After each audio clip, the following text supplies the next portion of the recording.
Hello everyone, welcome back to ninja prep. This is Kapil Goyal, your educator and mentor for PG physics. तो आज का जो ये lecture है मैथमेटिकल फिजिक्स का, इसमें हम लोग स्टार्ट करेंगे complex analysis and complex numbers. बहुत ही इंपॉर्टेंट पार्ट है एग्जाम पॉइंट ऑफ व्यू से, बहुत सारे क्वेश्चन यहाँ से पूछे जाते हैं। बहुत बेसिक चीज़ें आज मैं डिस्कस करूंगा आप लोगों के साथ। जिस तरह से हमने मैट्रिक्स को, जिस तरह से डिफरेंशियल इक्वेशन को डिस्कस किया, बेसिक से एडवांस की तरफ हम चले थे, वैसे ही कॉम्प्लेक्स नंबर को भी बेसिक से एडवांस की तरफ लेकर हम चलेंगे। मैट्रिक्स हुआ, कॉम्प्लेक्स नंबर, कॉम्प्लेक्स एनालिसिस हुआ, डिफरेंशियल इक्वेशन हुआ, वेक्टर हुआ, ये पूरे मैथमेटिकल फिजिक्स का लगभग 70% सिलेबस कवर कर लेते हैं। यानी कि अगर ये 4 टॉपिक आप करके जाते हैं तो ऑलमोस्ट 70% सिलेबस आप कवर कर लेते हैं। तो इन जो चारों टॉपिक हैं जो मैंने आपको करा भी दिए हैं, और ये चौथा जो चल रहा है, इनको आप स्पेशली फोकस करके, और जितने भी मैंने क्वेश्चन कराए हैं उनको वापस करिएगा क्वेश्चंस को। चाहे आपके पास कोई एक्स्ट्रा सोर्स नहीं हो, कोई बात नहीं, जितने मैंने क्वेश्चंस कराए हैं उनको आप बार बार जरूर करना। चलिए स्टार्ट करते हैं आज का लेक्चर। तो सबसे पहले हम ये जानेंगे कि जो ये कॉम्प्लेक्स नंबर है, इसका ओरिजिन या सोर्स क्या है, मतलब इसको हमें कॉम्प्लेक्स नंबर की जरूरत क्यों पड़ी, सबसे पहले हम वो देखेंगे। एंड देन उसके बाद हम बात करेंगे कि इसके जो बेसिक्स होते हैं कॉम्प्लेक्स नंबर के, वो क्या है। देखो भाई, तो ओरिजिन ऑफ कॉम्प्लेक्स नंबर की अगर हम बात करें तो सबसे पहले तो यदि कोई स्क्वायर नंबर है हमारे पास, स्क्वायर रियल नंबर है, तो मेरे पास कोई रियल नंबर लिखा है, मान लो -4 लिखा है, तो इस -4 का स्क्वायर रूट पॉसिबल नहीं था ना। हालांकि कॉम्प्लेक्स नंबर आने के बाद पॉसिबल हुआ, पर जब -4 खाली लिखा हुआ है और उसका मेरे को स्क्वायर रूट करना था तो वो एग्जिस्ट नहीं करता था, ये एग्जिस्ट नहीं करता था। तो रियल नंबर जो कि नेगेटिव है, उनका स्क्वायर रूट निकालने के लिए हमें एक क्वांटिटी की जरूरत पड़ी, या हमने कुछ चीजें आइडेंटिफाई की, या कुछ चीजें हमने पता की, जिनको क्या कहा गया, कॉम्प्लेक्स नंबर सिस्टम कहा गया। सिंपल सा एक लॉजिक है कि यदि हमें एक रियल नंबर जो कि नेगेटिव है उसका स्क्वायर रूट फाइंड आउट करना है, देन उस केस में हमने जिस नंबर सिस्टम की बात की उसको हमने नाम दिया कॉम्प्लेक्स नंबर सिस्टम। हम एक फॉर्मूला जानते हैं जिसको कहते हैं धराचार्य फॉर्मूला। उस धराचार्य फॉर्मूला के अकॉर्डिंग हमारे पास फॉर्मूला होता है -b plus minus B square -4ac on 2a। यहाँ पर हम दो कंडीशन पढ़ते हैं मोटा मोटी। एक कंडीशन ये हम पढ़ते हैं कि B square -4ac greater than 0 हो, तो जो नंबर बनता है या जो रूट्स मिलते हैं वो हमें कौन से मिलते हैं, रियल रूट्स मिलते हैं। और इसी तरह से यदि बी स्क्वायर -4ac की वैल्यू लेस देन 0 हो जाती है, तो उस केस में जो रूट्स हमें मिलते हैं वो कौन से मिलते हैं, इमेजिनरी रूट्स मिलते हैं। उस केस में हमें जो रूट्स मिलते हैं वो कौन से मिलते हैं, इमेजिनरी रूट्स मिलते हैं। और इमेजिनरी रूट्स को हम क्या नाम देते हैं, कॉम्प्लेक्स नंबर। इनको हम क्या नाम देते हैं, कॉम्प्लेक्स नंबर नाम देते हैं। तो एक चीज कि अगर नेगेटिव रियल नंबर है उसका स्क्वायर रूट करना है, तो उस केस में हमें कॉम्प्लेक्स नंबर की जरूरत पड़ी। फिर धराचार्य फॉर्मूला हमने पढ़ा हुआ है, धराचार्य फॉर्मूला के according B square -4ac less than अगर 0 है, तो उस केस में जो हमें रूट्स मिलने वाले हैं वो क्या मिलने वाले, इमेजिनरी, यानी कि कॉम्प्लेक्स रूट होंगे। अभी तक हम जितने नंबर सिस्टम्स के बारे में जानते हैं, जितने नंबर्स के बारे में जानते हैं, उनमें एक है नेचुरल नंबर जो कि 1 से स्टार्ट होता है और n तक जाता है। फिर आता है W यानी कि होल नंबर जो कि 0 से स्टार्ट होकर n तक जाता है। फिर आते हैं इंटीजर जिसमें माइनस प्लस सब है, 2 -2 -1 0 1 2 ये सारे आएंगे। फिर आएगा रेशनल नंबर जिसको हम Q से शो करते हैं। रेशनल नंबर मतलब 1/2 3/5 इस तरह से। इरेशनल नंबर जो रूट्स में होंगे, √2 √3 पाई, ये सारे कौन से होंगे, इरेशनल नंबर। और एक होगा कॉम्प्लेक्स नंबर। कॉम्प्लेक्स नंबर जो है जिसको हम C से शो करते हैं, कॉम्प्लेक्स नंबर जनरली पेयर होता है रियल नंबर्स का। इसको हम इस तरह से शो करते हैं Z से हम कॉम्प्लेक्स नंबर को शो करते हैं। और अगर मैं इसको एल्जेब्रिकली शो करना चाहूं तो इसको हम लिखते हैं x प्लस आयोटा वाई। यहाँ जो x और y है दोनों कौन से नंबर होते हैं, रियल नंबर होते हैं। x और y दोनों कौन से नंबर होते हैं, रियल नंबर होते हैं। पहला वाला जो x है वो प्योरली रियल है, और जो y है, y को एक इमेजिनरी क्वांटिटी से मल्टीप्लाई कर दिया जाता है जिसको हम कहते हैं आयोटा। इस इमेजिनरी क्वांटिटी को हम कहते हैं आयोटा, और इस इमेजिनरी क्वांटिटी की वैल्यू होती है -√1, -1 का रूट। क्या वैल्यू होती है इसकी, -1 का रूट। तो सिंपल सा कॉन्सेप्ट है कि कॉम्प्लेक्स नंबर दो रियल नंबर का पेयर है। ठीक है, ध्यान रखना, एक कॉम्प्लेक्स नंबर दो रियल नंबर का पेयर है, जिसमें जो एक रियल नंबर है उसको एक क्वांटिटी जिसको हम आयोटा कहते हैं उससे मल्टीप्लाई कर रखा है, और फिर उसके बाद उसको क्या बनाया, कॉम्प्लेक्स बनाया गया। तो x is called real part, x जो पार्ट है उसको हम रियल पार्ट कहते हैं, और जो y है उसको हम इमेजिनरी पार्ट कहते हैं। अब यहाँ पर इंपॉर्टेंट बात यह है ध्यान रखने की, अगर मैं आपसे कहूं कि z is equals to x plus iota y है, अगर मैं आपसे कहूं कि इसका रियल पार्ट बताओ, तो इसका रियल पार्ट आप x बताओगे, हर कोई इसका x बता देगा। फिर अगर मैं कहूँ कि इसका इमेजिनरी पार्ट बताओ, तो इमेजिनरी पार्ट में पॉसिबिलिटी है कि 60% लोग इसको लिखेंगे आयोटा y। नहीं, ये गलत है। इमेजिनरी पार्ट कौन सा होगा? जो आयोटा के साथ मल्टीप्लाई है, यानी कि उसकी वैल्यू तो रियल ही होगी। तो इमेजिनरी पार्ट कौन सा होगा? y होगा। ठीक है, इमेजिनरी पार्ट कौन सा होगा? y होगा।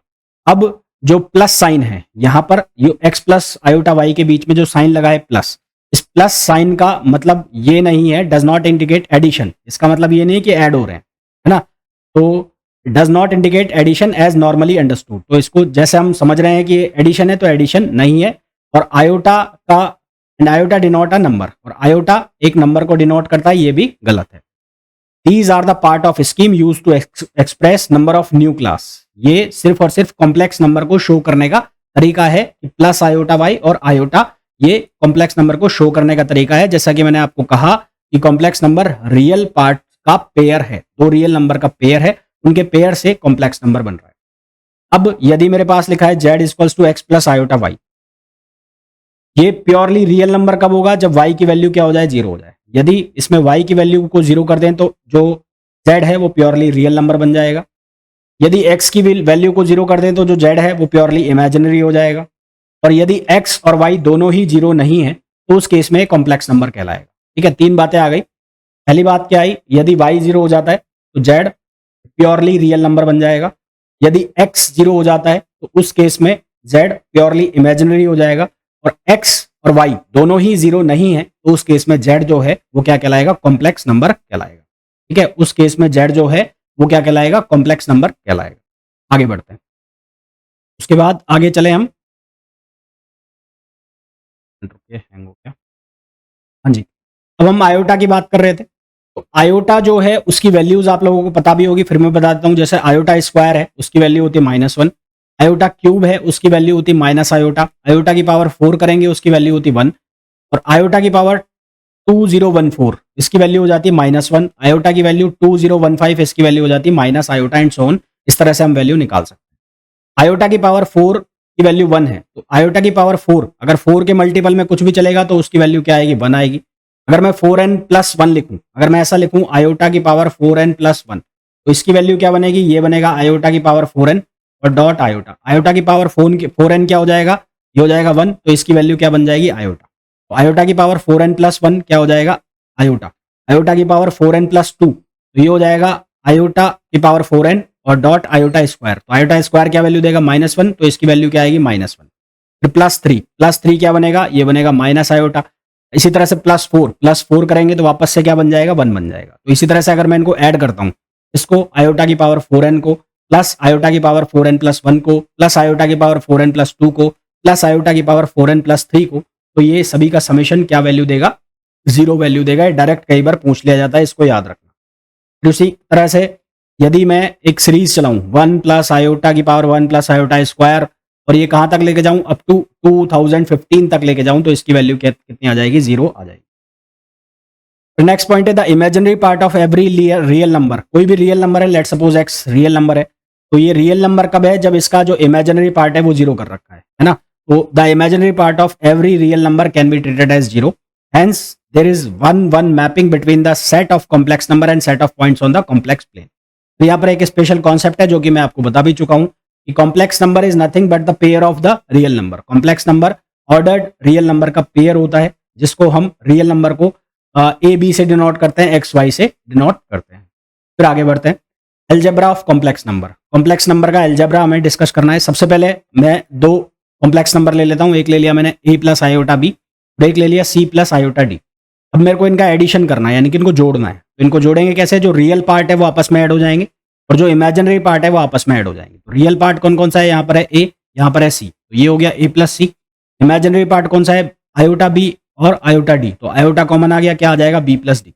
सिमिलरली अगर हम बात करें सब्सट्रैक्शन की, तो सब्सट्रैक्शन में क्या होगा? जो रियल पार्ट है वो आपस में सब्सट्रैक्ट हो जाएंगे और जो इमेजिनरी पार्ट है वो आपस में सब्सट्रैक्ट हो जाएंगे। फिर बात करें मल्टीप्लिकेशन की, तो मल्टीप्लिकेशन में जैसे हम नॉर्मली मल्टीप्लाई करते हैं वैसे मल्टीप्लाई करना है। पहले a को c से मल्टीप्लाई किया तो बना ac, फिर a को आप आयोटा d से मल्टीप्लाई करोगे तो आयोटा dc, यानी कि कॉम्प्लेक्स बन जाएगा। फिर आयोटा b को c से मल्टीप्लाई करोगे तो अगेन ये कॉम्प्लेक्स बन जाएगा। आयोटा b को आयोटा d से मल्टीप्लाई करोगे तो ये बनेगा iota square bd। Iota square minus value दे देगा तो ये रियल बन जाएगा। तो हमारे पास आएगा AC minus BD plus iota AD plus BC। हमारे पास कोई नंबर है complex number 1 upon A plus iota B, 1 upon A plus iota B। यहाँ पर कंडीशन ये है कि A और B में से A दोनों में से कम एक वैल्यू एग्जिस्ट करनी चाहिए, दोनों ही जीरो नहीं होनी चाहिए, नहीं तो ये डिफाइन नहीं होगा। तो 1 upon A plus iota B reciprocal number है, इसको हमें कन्वर्ट करना है। कन्वर्ट कैसे करेंगे? तो ये जो नीचे लिखा हुआ है इसके ऑपोजिट यानी कि इसका कंजुगेट। कंजुगेट का मतलब होता है कि अगर A प्लस आयोटा B लिखा है तो इसका कंजुगेट क्या होगा? A minus iota B। तो इसके कंजुगेट से इसको ऊपर नीचे यानी कि न्यूमरेटर में और डिनोमिनेटर में मल्टीप्लाई करेंगे और दोनों पार्ट्स को फिर सिंप्लीफाई करके अलग अलग लिख देंगे।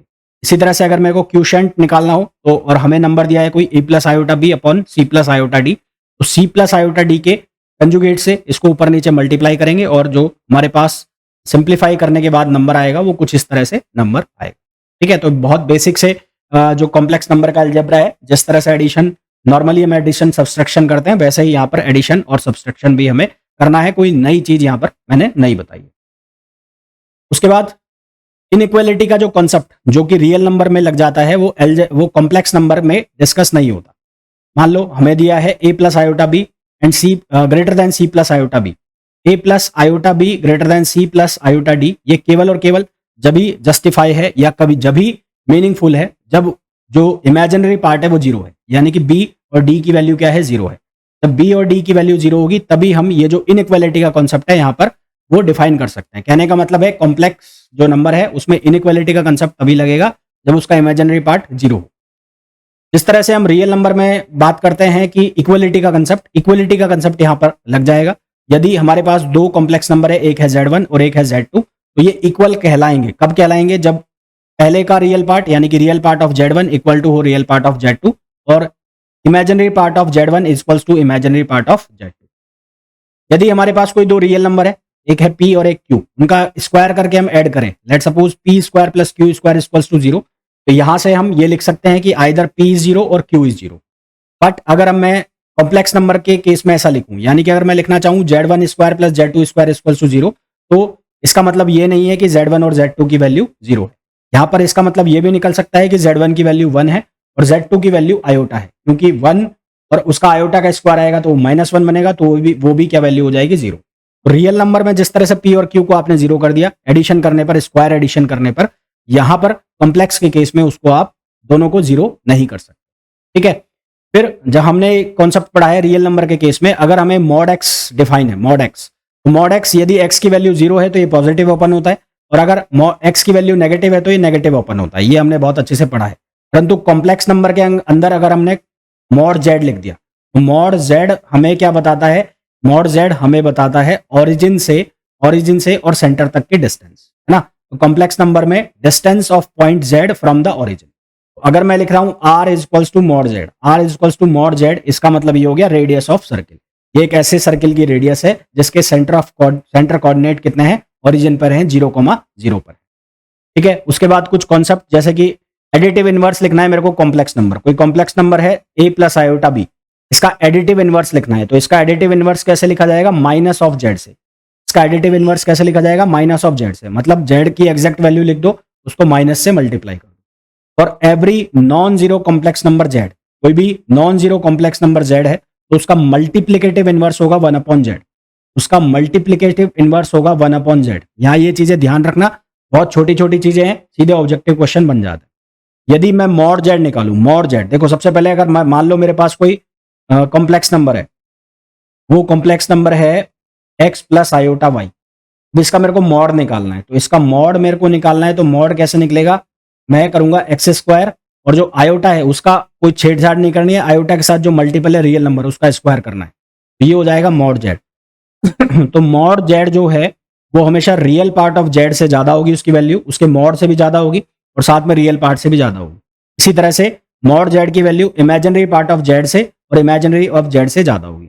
यदि मैं z में उसके कंजुगेट का मॉड निकाल क्या डिवाइड करूं, z में z बार के मॉड्यूलस का z बार के मॉड से डिवाइड करूं, तो ये हमेशा यूनी मॉड्यूलर कॉम्प्लेक्स नंबर मेरे को मिलेगा, जबकि z is not equals to 0।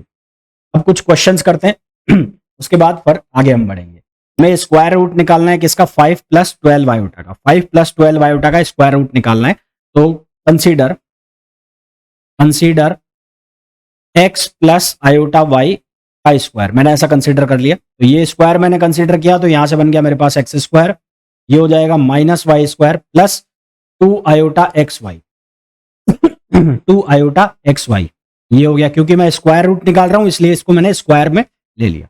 अब मेरे को इसको और इसको इक्वल करना है, क्योंकि मैं मान रहा हूं कि इसका स्क्वायर रूट क्या है, एक्स प्लस आयोटा वाई है। तो मैं इसको इक्वल करूं तो 5 plus 12 iota equals to X square minus Y square plus 2 iota X Y. अभी अभी हमने पढ़ा था कंसेप्ट ऑफ इक्वलिटी, उसके according real part of z1 equals to real part of z2, यानी कि 5 इक्वल्स टू क्या होगा, X square minus Y square, और जो ये 12 है, ये 12 किसके इक्वल हो जाएगा, ये हो जाएगा 2xy। 12 जो है ये किसके इक्वल हो जाएगा, 2xy। तो यहां से हमारे पास वैल्यू बन जाएगी xy इक्वल्स टू 6। ये हो गई equation number second, xy equals to 6। ये कौन सी इक्वेशन हो गई, सेकंड इक्वेशन हो गई। अब मेरे को इन दोनों को सॉल्व करना है। सॉल्व करने के बहुत सारे तरीके हो सकते हैं, आपके अलग अलग तरीके हो। मैं क्या कर रहा हूं, मैं यहां पर इस तरह से लिख रहा हूं, X square plus Y square, और इसका कर दिया मैंने square, X square plus Y square, इसका कर दिया स्क्वायर, और इस स्क्वायर को मैं ऐसे लिख रहा हूं, X square minus Y square square plus 4 iota X Y, 4 iota X Y. इस तरह से लिख सकते हैं इसको, 4 आयोटा नहीं आएगा, यह आएगा 4xy खाली, तो ये आएगा 4xy। इस तरह से इसको लिख सकते हैं। कैसे भाई, यहां से X square minus Y square जो है इसका स्क्वायर करेंगे तो ये बनेगा X power 4 plus Y power 4 plus 2, यहाँ पर स्क्वायर भी आएगा तो ये बनेगा 2x स्क्वायर वाई स्क्वायर, और जब इसका स्क्वायर करोगे तो 2x स्क्वायर वाई स्क्वायर। तो इसी के कॉन्सेप्ट से मैंने यहाँ लिखा है। अब मेरे पास जो वैल्यू है, कौन सी वैल्यू है, X square minus Y square की, ये वैल्यू मैं यहाँ पर सब्सटीट्यूट कर दूंगा। तो यहाँ पर मेरे पास क्या बनेगा, ये बनेगा X square plus Y square square, यहाँ पर कितना हो जाएगा, ये हो जाएगा 25। भाई 5 है, 5 का स्क्वायर हो गया 25, और एक्स वाई की वैल्यू कितनी है, 6 है। एक्स वाई की वैल्यू 6 है तो ये हो जाएगा 4 इंटू 36, तो ये वैल्यू ओवरऑल बन जाएगी 169। तो यहाँ से X square plus Y square की वैल्यू आ गई 13, X square plus Y square की जो वैल्यू है वो कितनी आ गई, 13 आ गई। इसको लिख दिया मैंने इक्वेशन नंबर 3। अब मैं फर्स्ट और थर्ड को ऐड कराऊंगा, तो फर्स्ट एंड थर्ड को हम ऐड कराएंगे। तो यहाँ बन रहा है एक्स स्क्वायर और ये plus Y square equals to 13, और एक बन रहा है हमारे पास x square minus Y square equals to 5। इनको जब हम ऐड करेंगे तो हमारे पास बनेगा 2x स्क्वायर इक्वल्स टू 18, और x की वैल्यू आ जाएगी यहाँ से प्लस माइनस 3। x की वैल्यू प्लस माइनस 3 आएगी, क्योंकि 2 9 18, और 9 का जब स्क्वायर रूट करोगे तो प्लस माइनस 3 आएगा। x की वैल्यू जब आप प्लस 3 सब्सटीट्यूट करोगे, यानी कि when x equals two plus 3, तो यहाँ पर इसी इक्वेशन के अंदर रख दो, तो y की जो वैल्यू मिलेगी, तो ये क्या मिलेगा, 3y इक्वल्स टू 6, तो y की वैल्यू मिलेगी आपको 2 ना, y की वैल्यू कितनी मिलेगी, 2 मिलेगी। और जब आप x की वैल्यू -3 रखेंगे, तो -3 रखेंगे तो यहाँ पर क्या मिलेगा, -3 into Y equals to 6, y की वैल्यू आपको मिलेगी -2। जो कॉम्प्लेक्स नंबर बनेगा वो एक तो कॉम्प्लेक्स नंबर बनेगा 3 प्लस आयोटा इंटू 2, एक तो ये बनेगा, और एक कॉम्प्लेक्स नंबर बनेगा -3 इंटू माइनस आयोटा इंटू 2, एक कॉम्प्लेक्स नंबर ये बनेगा। तो यहाँ से हमें इसके स्क्वायर रूट जो मिलेंगे वो ये मिलेंगे, 3 प्लस आयोटा 2 और -3 माइनस आयोटा 2। नेक्स्ट क्वेश्चन पे आइए। नेक्स्ट क्वेश्चन में हमें बोला गया है, if z element of complex number X Y find z satisfying, हमें ये कंडीशन सेटिस्फाई करानी है ना। तो हमारे पास इक्वेशन है z, तो z की वैल्यू को मैं लिख लेता हूँ x प्लस आयोटा वाई। तो ये x प्लस आयोटा वाई को मैं यहाँ सब्सटीट्यूट कर देता हूँ, x plus iota Y square, और ये हो जाएगा 1 प्लस आयोटा, और ये कितना हो जाएगा, ये हो जाएगा -7 और प्लस 17i, ये हो गया। इसका स्क्वायर करोगे तो ये हो जाएगा X square minus Y square plus 2 iota X Y, ये बन गया प्लस 2 आयोटा एक्स वाई, और इसको आप मल्टीप्लाई कर रहे हो किसके, 1 प्लस आयोटा से, और ये बन रहा है -7 प्लस -7 और प्लस 17i, प्लस 17i। तो रियल पार्ट कौन सा हो गया, X square minus Y square, तो ये बन गया एक बार तो X square minus Y square, ठीक है, और एक बार बन जाएगा ये, तो यहाँ पर एक बार बन जाएगा iota plus iota X square minus Y square, फिर इसको आयोटा से मल्टीप्लाई करेंगे तो ये बन जाएगा 2 आयोटा एक्स वाई 1 को, और एक बार ये बन जाएगा -2xy equals to -7 plus 17i। अब आपको इसमें कैसे सॉल्व करना है? अब आपको इसमें सॉल्व करने के लिए क्या करना है, यहाँ पर रियल पार्ट कौन सा बनेगा? ये बनेगा X square minus Y square और ये बनेगा -2xy को रियल पार्ट के इक्वल कर दो, यानी कि -7, इसको लिख दिया मैंने इक्वेशन फर्स्ट। और एक पार्ट जो है वो हमारे पास बन जाएगा X square minus Y square plus 2xy equals to ये बन जाएगा 17। अब यहाँ पर दो इक्वेशन बन गई, इन दोनों इक्वेशन को सॉल्व करना है और हमें वैल्यू निकालनी है किसकी? एक्स वाई की। ये आप लोगों के लिए होमवर्क है कि इस इक्वेशन को आप इजीली सॉल्व कर पाते हैं, नहीं कर पाते। मेरे हिसाब से आराम से सॉल्व कर पाएंगे। ठीक वही कंसेप्ट लगाना है जो इसके पहले वाले क्वेश्चन में हमने लगाया था। नेक्स्ट क्वेश्चन में हमें एक इक्वेशन को सॉल्व करना है। यहाँ पर धराचार्य फॉर्मूला हमें यूज करना है। धराचार्य फॉर्मूला के अकॉर्डिंग x12 क्या लिखा जाएगा? -b plus minus under root B square minus 4ac upon 2a। तो यहाँ पर माइनस बी की वैल्यू कितनी हो गई? ये -2 और ये हो जाएगा 1 प्लस 2 आयोटा प्लस माइनस। अब इसका स्क्वायर बी स्क्वायर का, तो 2 को अंदर मल्टीप्लाई कर दो। 2 को अंदर मल्टीप्लाई करोगे तो कितना होगा? 2 प्लस 4 आयोटा। 2 प्लस 4 आयोटा, तो इसका स्क्वायर ब्रैकेट आप ओपन करोगे तो 2 प्लस 4 आयोटा, तो ये बनेगा 4 आयोटा यानी कि 16 और 8 आए, 4 दूनी 8 ना, ये 2 प्लस 4 4 दूनी 8 दूनी 16, तो ये बन जाएगा 16 आयोटा। फिर उसके बाद माइनस माइनस प्लस हो जाएगा, तो ये बनेगा प्लस 4 11 इंटू 4, ये हो जाएगा 44। ये हो जाएगा कितना? 44। एक बन जाएगा 44 और ये हो जाएगा 4 टू जा 8, तो एक आ जाएगा 8 आयोटा अपॉन 2। यहाँ से कॉमन लेके काट दो, तो यहाँ से ये बन जाएगा कितना? 44 और 4 48 16, ये हो जाएगा 32। तो ये बनेगा -2 1 प्लस 2 आयोटा प्लस माइनस, यहाँ वैल्यू हो जाएगी 32। इनको सॉल्व किया तो 32 और ये बन जाएगा 24। ये बन जाएगा 24 आयोटा अपॉन 2। 4 अंदर से कॉमन निकाल लो तो ये बन जाएगा -1 प्लस 2 आयोटा प्लस माइनस। तो 4 अंदर से कॉमन निकालोगे 2 आएगा, 2 कैंसिल हो जाएगा, तो ये हो जाएगा 8 और ये आ जाएगा 6 आयोटा। तो ये इसका क्या आ गया? सॉल्यूशन आ गया ना, ये इसका सॉल्यूशन आ गया। आगे बढ़ते हैं। अब कुछ इंपॉर्टेंट टर्म्स जो एसोसिएटेड है कॉम्प्लेक्स नंबर से, उनको हम डिस्कस करेंगे। सबसे पहले हम बात करेंगे कंजुगेट। कंजुगेट का मैंने मतलब आपको बताया कि यदि आपके पास x प्लस आयोटा वाई लिखा हुआ है तो उसका कंजुगेट क्या होगा? x minus iota Y. इसको शो कैसे करते हैं? अगर ये z है तो इसका कंजुगेट क्या होगा? z बार। ठीक है, तो अब यहाँ पर कुछ प्रॉपर्टीज है, बेसिक प्रॉपर्टीज। यदि z में मैं z बार बोलता हूँ, यानी कि x प्लस आयोटा वाई मैं ऐड करता हूं मैं x माइनस आयोटा वाई, तो आयोटा वाई से कैंसिल हो जाएंगे, क्या हो जाएगा? 2x। और x कौन सा पार्ट है? Real part. तो यानी कि z प्लस z बार किसके बराबर होगा? 2 of real part of z। यदि x की वैल्यू 0 हो जाती है, तो z प्लस z बार कितना हो जाएगा? 0। और z प्लस z बार 0 हो जाएगा, यानी कि ये हो जाएगा प्योरली इमेजिनरी। यानी कि ये क्या हो जाएगा? प्योरली इमेजिनरी, क्योंकि हमने तो y को काटा है, y को कट किया है। हमने ये नहीं कहा कि y की वैल्यू 0 है। तो अगर z प्लस z बार 0 हो जाता है, दैट मीन्स कि जो नंबर है वो प्योरली इमेजिनरी हो गया। इसी तरह से z में से z बार को मैं माइनस करूंगा तो क्या बचेगा? 2 iota into imaginary part of z, यानी कि 2 आयोटा y, ये वैल्यू आएगी। और यदि मैं कह दूं कि z माइनस z बार 0 है, z माइनस z बार 0 होने का मतलब है कि जो इमेजिनरी पार्ट है वो 0 है, तो जो नंबर है वो प्योरली क्या हो जाएगा? रियल हो जाएगा। तो जो नंबर है वो क्या हो जाएगा? z, वो प्योरली रियल नंबर हो जाएगा। इसी तरह से z को मैं z कंजुगेट से मल्टीप्लाई करूं, यानी कि z बार में लिखना चाहता हूं तो x प्लस आयोटा वाई को मैं मल्टीप्लाई कर रहा हूं x माइनस आयोटा वाई से, तो a प्लस बी और a माइनस बी, तो ये बनना तो चाहिए a square minus B square, पर आयोटा है तो आयोटा का स्क्वायर -1 वैल्यू देगा, इसलिए प्लस हो जाएगा। तो यहां पर वैल्यू हमारे पास क्या आएगी? X square plus Y square. यदि z जो है यानी कि x प्लस आयोटा वाई वो फर्स्ट क्वाड्रेंट में है, तो z बार यानी कि कंजुगेट, उसकी वैल्यू आएगी x माइनस आयोटा वाई, यानी कि x प्लस का होगा और y माइनस का होगा, तो वो कौन से क्वाड्रेंट में जाएगा? फोर्थ क्वाड्रेंट में जाएगा। इसी तरह से माइनस जेड बार की जो वैल्यू है, माइनस जेड बार वो कहां पे लाई करेगा? वो सेकंड क्वाड्रेंट में लाई करेगा, क्योंकि जेड बार को जैसे ही आप माइनस से मल्टीप्लाई करोगे x माइनस का हो जाएगा, y प्लस का हो जाएगा, तो वो कहां पर जाएगा? सेकंड क्वाड्रेंट के अंदर जाएगा। यदि x plus iota Y function है a प्लस आयोटा बी का, इसी तरह से x minus iota Y function है a माइनस आयोटा बी का, तो 2 प्लस 3 आयोटा का क्यूब को हम फंक्शन लिख सकते हैं x प्लस आयोटा वाई का, 2 माइनस 3 आयोटा का क्यूब को फंक्शन लिख सकते हैं x माइनस आयोटा वाई का। इसी तरह से साइन और साइन ए के फंक्शन भी हम x प्लस आयोटा वाई और x माइनस आयोटा वाई के फॉर्म में लिख सकते हैं।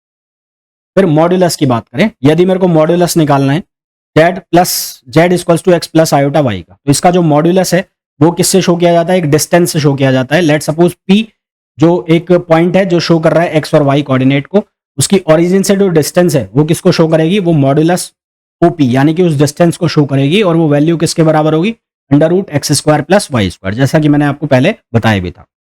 और ये जो geometrically it is distance of a complex number, distance of a complex number from the origin, है ना। And modulus of Z is always greater than और equals to 0। Mod of iota is always 1, iota का जो mod है वो हमेशा 1 आएगा, जबकि हमने ये पता है आयोटा स्क्वायर जो है वो -1 होता है। मॉड ऑफ आयोटा हमेशा क्या आएगा, 1 आएगा, ठीक है। All complex number satisfying Z bar equals to R, Z mod equals to R lies on a circle having centre at origin and radius equals to R, जो कि मैंने आपको शुरू में बताया। अगर mod Z equals to R कहीं पर लिखा हुआ है, इसका मतलब वो एक सर्किल, ऐसा सर्किल है जिसके जो सेंटर है वो कहां पर है, 0,0 पर है। फिर एक बहुत इंपॉर्टेंट टर्म आता है आर्ग्यूमेंट। आर्ग्यूमेंट का मतलब क्या होता है, ये जो लाइन आपको दिख रही है ओपी, ये ओपी जो लाइन है रियल एक्सिस के साथ, रियल एक्सिस मतलब जिसपे एक्स वाली वैल्यू है, रियल एक्सिस के साथ एंटी क्लॉकवाइज डायरेक्शन में जो एंगल बनाती है, एंटी क्लॉकवाइज डायरेक्शन में जो एंगल बनाती है उस एंगल को हम क्या कहते हैं, आर्ग्यूमेंट कहते हैं। उस एंगल को हम क्या कहते हैं, आर्ग्यूमेंट कहते हैं। तो if OP makes an angle theta with real axis in anti-clockwise sense, then theta is called argument of z. General value of argument of z are given by 2n pi plus theta. इसकी general value कहां से कहां तक होती है, 2n pi plus theta. Two successive arguments के बीच में जो डिफरेंस होता है वो होता है 2 pi. Difference between two successive arguments is 2 pi. यदि कोई कॉम्प्लेक्स नंबर जो कि completely defined by specifying both mod, कोई भी कॉम्प्लेक्स नंबर को हमें कंप्लीटली डिफाइन करना है तो उसके लिए हमें उसका मॉड्यूलस और उसका आर्ग्यूमेंट दोनों चाहिए, उसका मॉड्यूलस और उसका आर्गुमेंट दोनों चाहिए। यदि हमारे पास कोई कॉम्प्लेक्स नंबर है 0 प्लस 0 आयोटा, तो कॉम्प्लेक्स नंबर 0 प्लस 0 आयोटा केवल और केवल अकेला एक ऐसा कॉम्प्लेक्स नंबर है, अकेला एक ऐसा कॉम्प्लेक्स नंबर है जिसका आर्ग्यूमेंट डिफाइन नहीं है। 0 प्लस 0 आयोटा अकेला एक ऐसा कॉम्प्लेक्स नंबर है जिसका आर्ग्यूमेंट डिफाइन नहीं है, और इसको डिफाइन करने के लिए हम केवल और केवल इसके मॉड्यूलस की रिक्वायरमेंट होगी।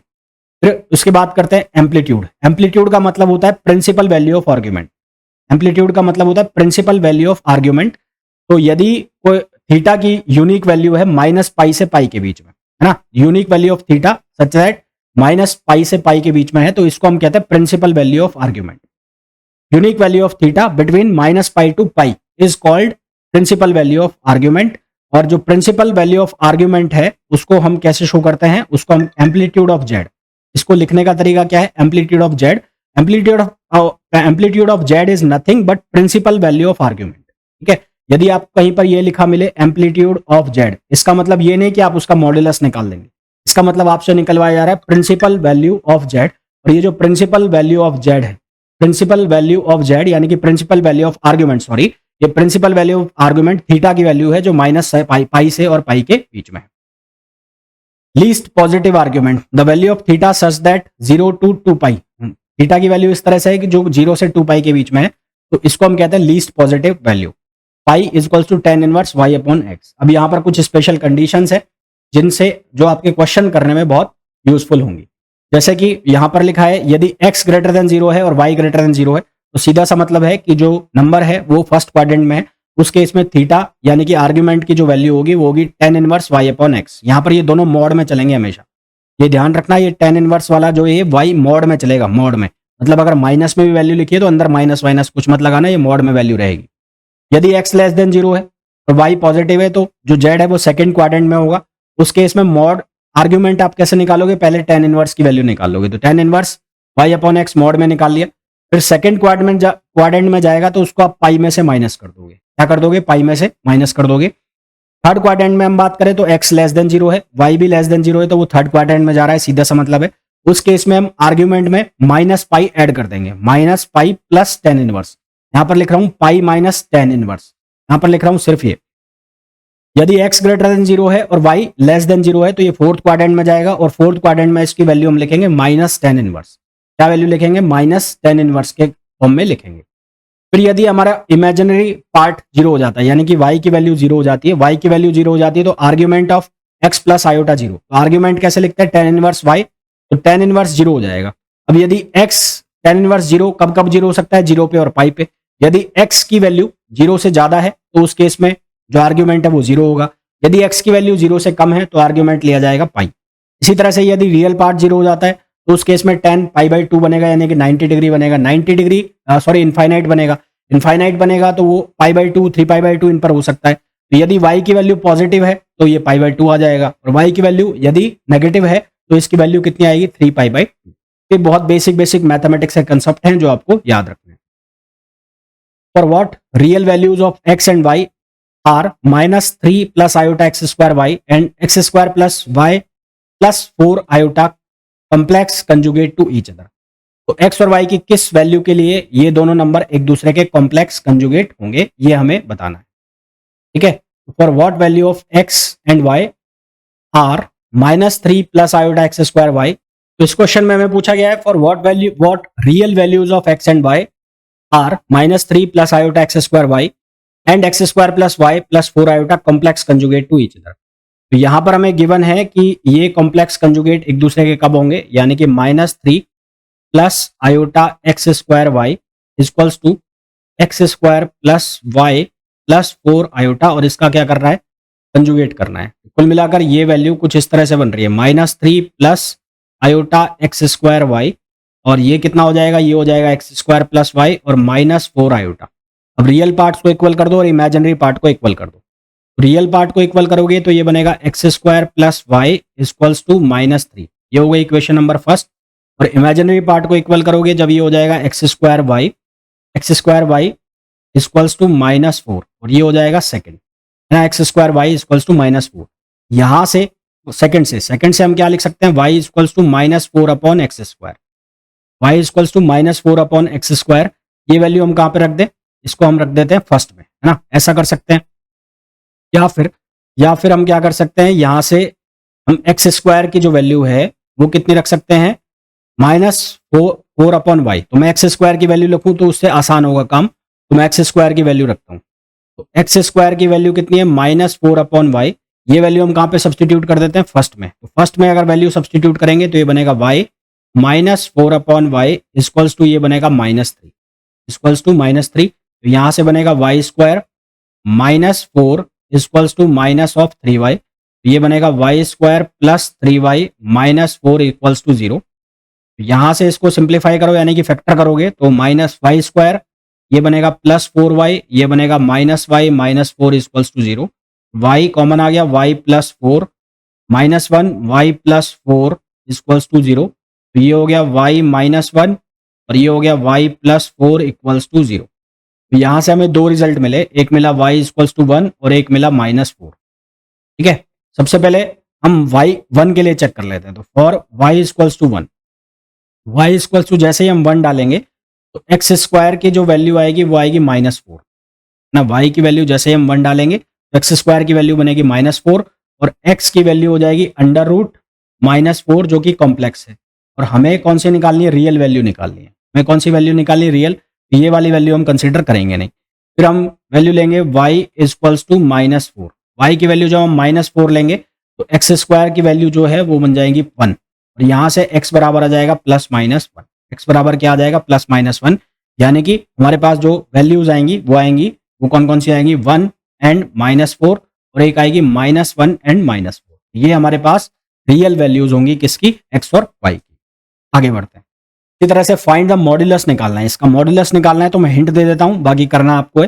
करना कैसे, 1 plus iota upon 1 minus iota, ये लिखा हुआ है। तो इसको ऊपर नीचे मल्टीप्लाई कर दो, किससे, यहां पर मल्टीप्लाई कर दो 1 प्लस आयोटा से, और नीचे भी मल्टीप्लाई कर दो 1 माइनस आयोटा से। माइनस लगा हुआ है, यहाँ लिखा हुआ है 1 माइनस आयोटा, यहाँ पर लिखा हुआ है 1 प्लस आयोटा। ऊपर नीचे मल्टीप्लाई कर दो किससे, 1 माइनस आयोटा से, 1 माइनस आयोटा से। सॉल्व करके नंबर निकाल लो, वैल्यू आ जाएगी। कर ही देते हैं, चलो सॉल्व। तो ये क्या बन जाएगा, ये बन जाएगा 1, ऊपर 1 प्लस आयोटा का स्क्वायर, तो ये बनेगा 1 माइनस 1 प्लस 2 आयोटा, नीचे a minus b a plus b, यानी कि ये वैल्यू हो जाएगी 2 माइनस सिमिलरली यहाँ पर ये बनेगा 1 माइनस आयोटा का होल स्क्वायर, तो ये बनेगा 1 माइनस 1 माइनस 2 आयोटा, और नीचे वैल्यू आ गई कितनी 2। 1 से 1 कैंसिल हो गया, ये 1 1, ये 1 1 कैंसिल हो गया, और यहाँ पर ये आ गया आयोटा, और ये minus minus plus iota. Overall answer हमारे पास कितना आ गया, 2 आयोटा आंसर आ गया। तो आंसर इज 2 आयोटा। चलिए अब नेक्स्ट पार्ट पे चलते हैं। Next part is algebraic form. तो एल्जेब्रिक फॉर्म में हम कैसे लिखते हैं, ऑलरेडी हम देख चुके हैं कि जेड को हम कैसे लिखते हैं, x plus iota y. Mod of z किसके बराबर हो जाएगा, under root x square plus Y square, और अगर मेरे को कंजुगेट निकालना है तो एक्स माइनस आयोटा वाई, इसका argument theta tan inverse y upon x. Polar form के अंदर अगर हमें लिखना है, पोलर फॉर्म के अंदर कैसे लिख सकते हैं कि हमारे पास जो कॉम्प्लेक्स नंबर था जेड, उसको हमने ओरिजिन से डिस्टेंस शो कराई थी एक, जिसको हमने मॉड ऑफ जेड लिखा था, जिसको ओपी लिखा था, ठीक है।